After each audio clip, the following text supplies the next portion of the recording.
You've spent months deployed overseas, surviving dangers most people can't imagine, clinging to memories of home, of the person you love.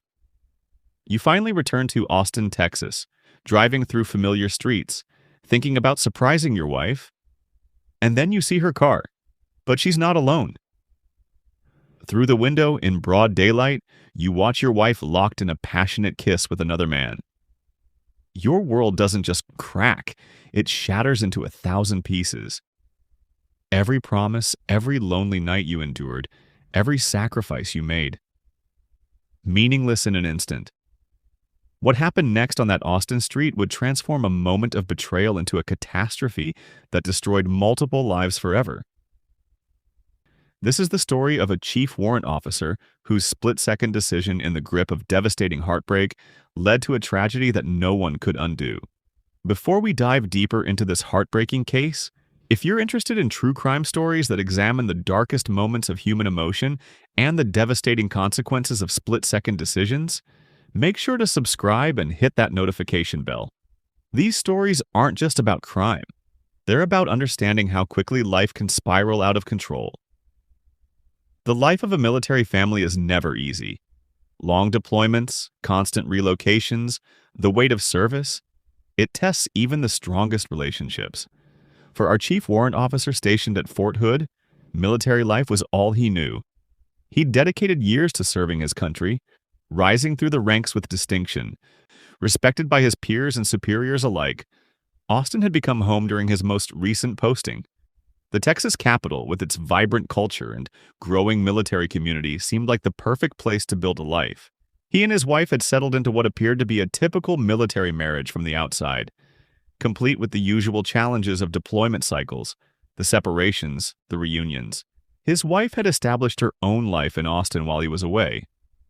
She'd found work, made friends, created routines that filled the empty spaces left by his absence. To neighbors and acquaintances, they seemed like any other military couple navigating the complexities of service life. But beneath the surface, something had fractured. The chief warrant officer's most recent deployment had lasted months. Overseas assignments are grueling. Long hours, constant vigilance, the psychological toll of being in hostile environments. For military members, the thought of home, of their loved ones, becomes an anchor. Letters, video calls, photos, these lifelines sustain them through the darkest moments. During his deployment, communication with his wife had been sporadic but not unusual for military couples. Time zone differences, operational security requirements, limited internet access, all of these factors make staying connected challenging. He'd accepted this as part of the sacrifice they both made. When his rotation finally ended, the anticipation of returning home consumed his thoughts. The long flight back to the States, the processing at base, the final drive into Austin. Each step brought him closer to the reunion he'd been dreaming about for months. He hadn't told his wife the exact timing of his return. Many service members like to surprise their families, to see the genuine joy on their faces when they walk through the door unexpectedly. He imagined her reaction, planned what he'd say, thought about how they'd reconnect after so much time apart. That afternoon, driving through Austin's streets toward their home, he was just another soldier coming back from deployment, eager to resume his life, to hold his wife, to feel normal again. And then he saw the car. It was parked on a residential street, not far from their neighborhood. He recognized it immediately, the make, model, even the small dent on the rear bumper. His wife's car. But something made him slow down, made him look closer. What he saw through that window destroyed him. His wife was in the passenger seat, locked in an intimate embrace with another man. Not a casual hug, not an innocent gesture. This was unmistakable. The betrayal was explicit, undeniable, happening right there in broad daylight, as if his existence, his sacrifice, his love meant nothing. Time seemed to stop and accelerate simultaneously. Military training teaches you to assess situations rapidly, to make quick decisions under pressure. But nothing prepares you for this. No training manual covers what to do when your entire world collapses in front of your eyes. The emotional devastation was immediate and overwhelming. Rage, heartbreak, humiliation, disbelief. All of these emotions crashed over him like a wave. Every moment he'd spent overseas, every danger he'd faced, every lonely night, all of it had been sustained by his love for her, his commitment to their marriage, his belief in their future together. And she'd thrown it away. Witnesses later reported seeing a military vehicle suddenly accelerate.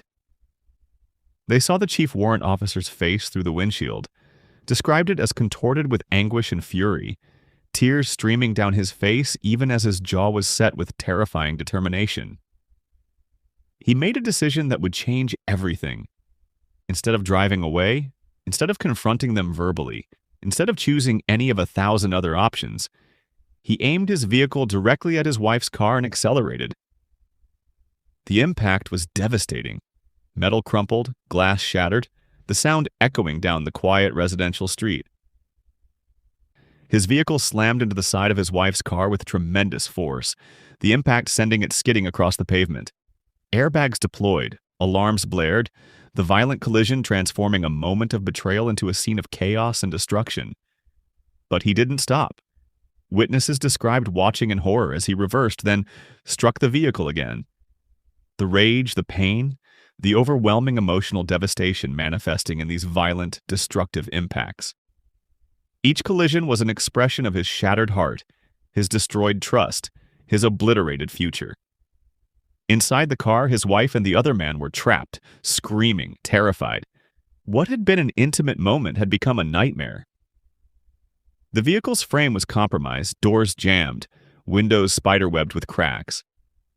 Neighbors began emerging from their homes, some calling the police, others frozen in shock at what they were witnessing. The residential street, normally quiet and peaceful, had become a scene of domestic violence playing out in the most public and terrifying way. The chief warrant officer finally stopped ramming the vehicle, but the confrontation was far from over. As his wife and her companion managed to escape from the damaged car, bruised and bleeding but mobile, a pursuit began that would end in tragedy. Before we continue with what happened next, I want to pause here. Cases like this one force us to confront uncomfortable questions about love, betrayal, and the devastating consequences of acting on our darkest impulses in moments of extreme emotional pain. If this case is affecting you, if you're invested in understanding how tragedy unfolds and why split-second decisions in moments of crisis can destroy lives, please take a moment to like this video and share it. These stories need to be told, not to sensationalize tragedy, but to understand the human capacity for both love and destruction. Let's continue. The other man, despite injuries from the collision, managed to get behind the wheel of another vehicle nearby. Perhaps it was his car, or maybe he commandeered it in desperation. Accounts vary. What's clear is that he was trying to escape, to get away from the chief warrant officer whose rage seemed boundless, and the soldier followed. What began as a confrontation on a residential street became a high-speed pursuit through Austin's neighborhoods. The chief warrant officer wasn't thinking about consequences anymore, wasn't considering his military career, his freedom, or even his own safety. In that moment, consumed by betrayal and rage, all rational thought had been abandoned. The pursuit wound through residential areas where children played, past schools and shopping centers, endangering countless innocent people. Other drivers swerved to avoid the two vehicles racing through streets at dangerous speeds. It was only a matter of time before someone got hurt. Austin police received multiple emergency calls. Witnesses reported the ramming incident, the pursuit, the obvious danger to public safety. Officers were dispatched immediately, but the situation was moving fast, evolving rapidly as the two vehicles tore through the city. The chief warrant officer's training was evident in how he drove, aggressive but controlled, maintaining pursuit despite the other drivers' attempts to evade. But this wasn't a military operation. This was a man utterly consumed by emotional devastation, chasing down the physical manifestation of his broken marriage.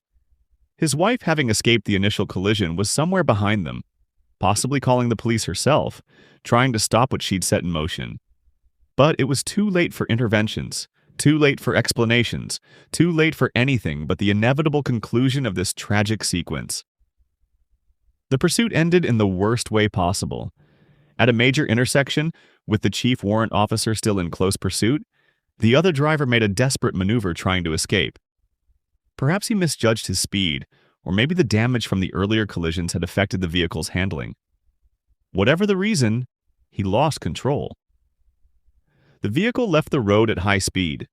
What happened next occurred in seconds but would be analyzed for months. The car struck a concrete barrier, the impact catastrophic. The force of the collision was so severe that the vehicle's structural integrity failed completely. Emergency responders would later say that survival was impossible. The damage was simply too extensive. The other man was killed instantly. The chief warrant officer skidded to a stop nearby.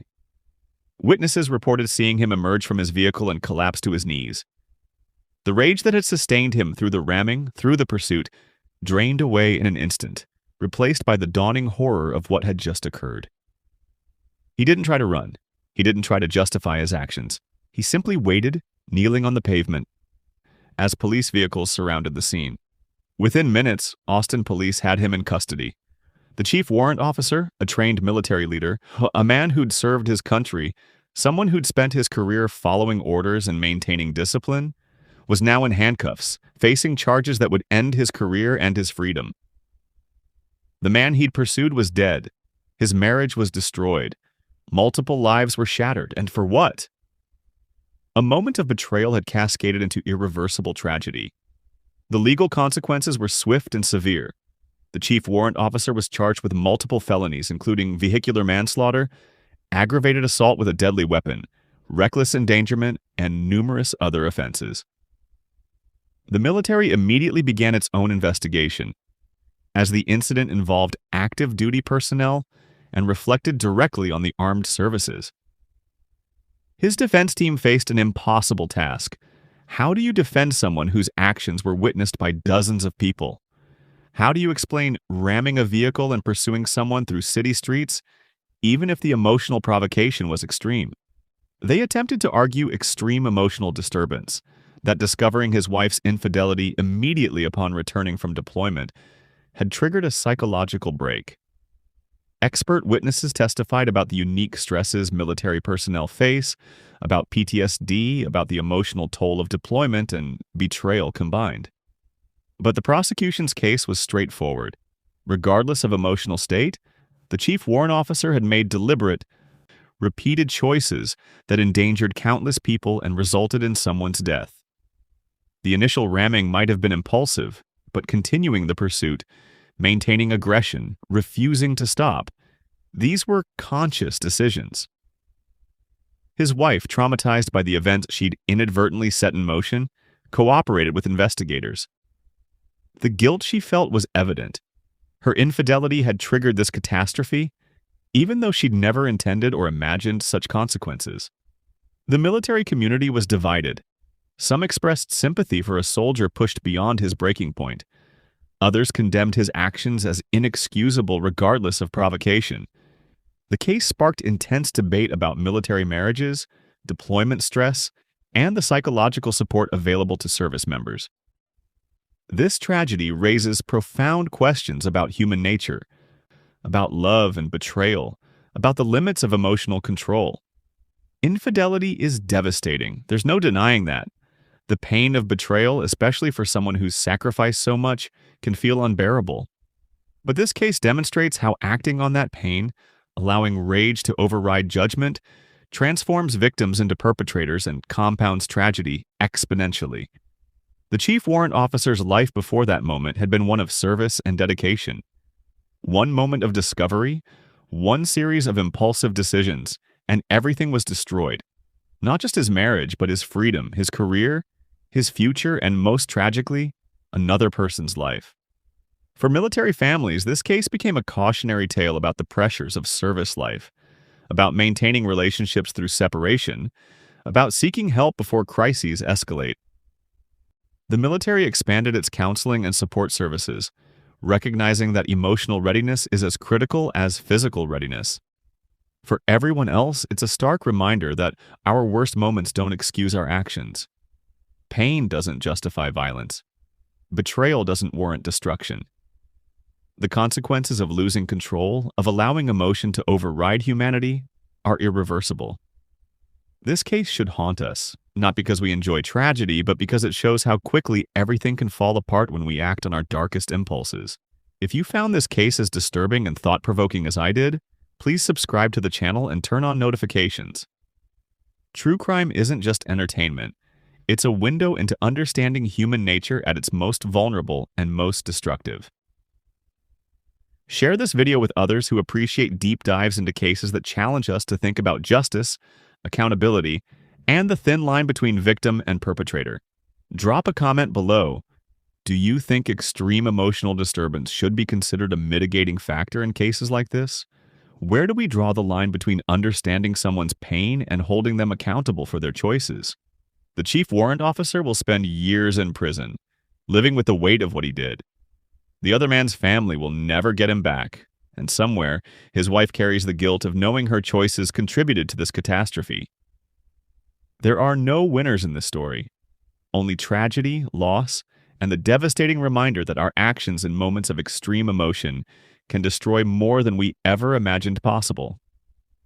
Until next time, stay safe and remember, seek help before crisis becomes catastrophe.